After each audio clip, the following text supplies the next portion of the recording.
Meanwhile, despite the major disasters that hit the Philippines, the World Bank sees the country's economy to maintain its growth. And the massive reconstruction efforts in disaster areas are expected to be a plus for growth. Freddy Abando reports. Yolanda and a series of natural calamities that battered the country for may affect economic growth, but dire projections of a major slowdown is not bound to happen. In fact, the overall picture points to sustained growth of 6 to 7%. NEDA is confident solid fundamentals of the economy will maintain their course, an assessment shared by multilateral institutions led by the World Bank and credit rating agencies, which gave the Philippines a credit rating upgrade to investment level. This year has been a fairly strong year for the Philippine economy. We were estimating 7% growth. I don't know the extent of the effect on the final numbers, but you could see maybe that it knocks off a 0.2 or 0.3 percentage point in this year, depending.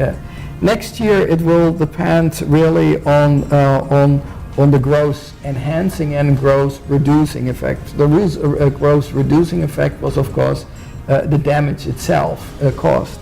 But then there is the investment that needs to be undertaken, and if that investment is taking place at a swift pace, it may actually growth enhancing.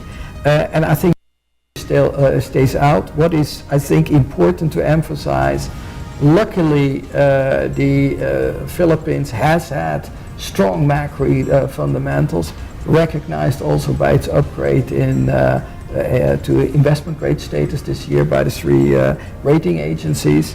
That is a very strong basis to start. The Bangko Sentral validated NEDA's forecast. Inflation will maintain its present levels.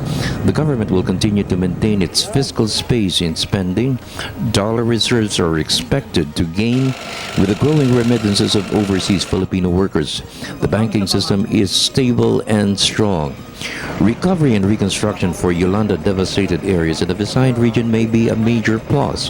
140 billion pesos to be spent to restore the flow of the economic sector, the infrastructure sector, and the social sector will certainly be a plus for growth. There is also strong support by the international community to work with the government to make things happen in the reconstruction effort.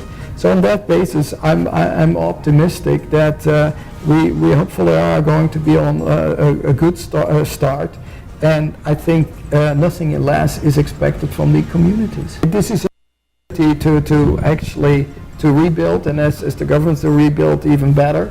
I think this is also always a crisis can also be a unifying force among all forces in this country.